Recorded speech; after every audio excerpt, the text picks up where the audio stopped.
আমি জলপাইগুড়ির ছেলে। জলপাইগুড়ি, আলিপুরদুয়ার এবং ইয়েতে দার্জিলিং জেলাতে গত 10 বছরে নেপাল থেকে প্রচুর মানুষ এসছে। এরা কিন্তু ভারতীয় নয়, শুধু নেপাল থেকে কাজের জন্য এরা এসছে। তাহলে এদেরকে কি, এদের কথা তো বিজেপি বলছে না, এরা হিন্দু বলে বলছে না। আবার আবার আবার ভুটান থেকেও আপনার আলিপুরদুয়ার, জয়গাঁ অঞ্চলে বেশ কিছু মানুষ এসছে, ব্যবসা বাণিজ্য করে মানে বসবাস শুরু করেছে, তাও ভারতীয় নয়। তাহলে আমার প্রশ্ন হচ্ছে, যখন আপনি মানে কেবলমাত্র বাংলাদেশি মুসলিমদের কথা বলছেন, আপনি কেন নেপালি হিন্দুদের কথা বলছেন না, যারা অবৈধভাবে डुवर्स से बसोबास गर्छ?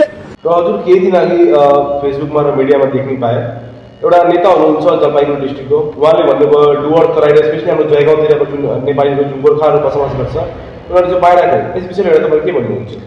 यस विषयमा हेर्नुहोस्, हामी जो गोर्खा जनमुक्ति मोर्चा डुवर्स कमिटी साथै पार्ट तराई डुवर्स एकता मञ्चको जो हामी ब्यानरमा जति पनि हामीहरू छौँ र साथै हाम्रो डुवर्सभरि पार्ट तराई डुवर्सका जति पनि हाम्रो कार्यकर्ता छौँ, उहाँहरूको उसबाट चाहिँ म के भन्न चाहन्छु भने, जो उहाँ रुलिङ पार्टीको जो क्याडर हुनुहुन्छ उहाँलाई चाहिँ एक्चुअली यो जमिनी स्तरमा चाहिँ उहाँलाई केही राम्रो अनुभवी भएको रहेनछ। उहाँले चाहिँ अब ऐतिहासिक चिजहरू राम्रो स्टडी गर्नुभएको रहेछ, पढ्नुभएको रहेछ र त्यसमा त्यो उसको उहाँको बोलाइमा भनाइमा त्यो कमी पाइयो हामीले। साथै यसको जवाबहरू दिनु चाहिँ मैले भन्दा नि उचित चाहिँ जो टिएमसीमै हाम्रा गोर्खा जनमुक्ति मोर्चा गोर्खा जातिहरू छन्, गोर्खा जातिका धेरै माथिल्लो स्तरसम्ममा लिडरहरू छन्, उहाँहरूले नै जो रुलिङ लिडरहरू छन्, हाम्रो रुलिङ गभर्मेन्टको जो लिडरहरू छन् हाम्रो गोर्खाहरू, उहाँहरूले नै चाहिँ यसको जवाब दिए चाहिँ राम्रो हुने थियो।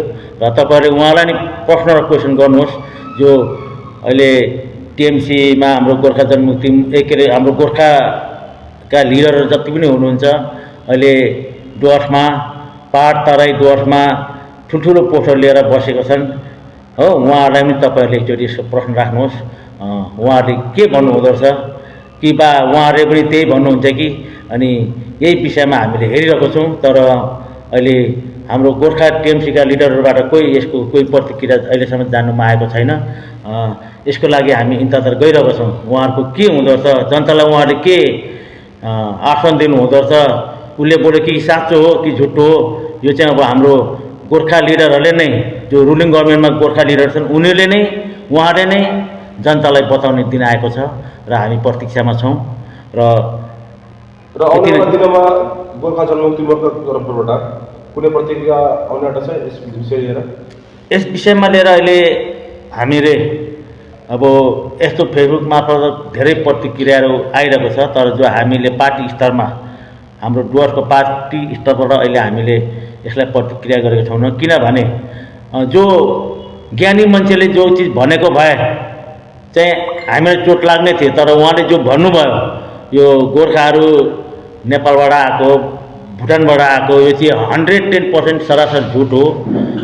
उहाँलाई त्यो अनुभव थाहा छैन। अनि त्यस्तो मान्छेकोले जो वक्तव्य राखेको त्यसलाई हामीलाई जवाब दिनु चाहिँ उचित लागेन हामीलाई।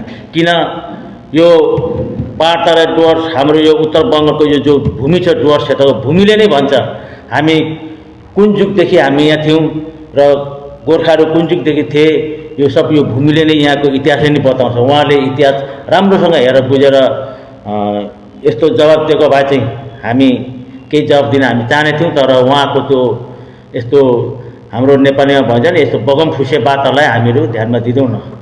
र आउने दिनमा के यो भयो भने यसको लागि हामी हाम्रो पार्टीको स्तरबाट हामी यस कुरा राख्नेछौँ। र हजुरको नाम र परिचय? म राजेश बराइली, डुवर्स कन्भेनर।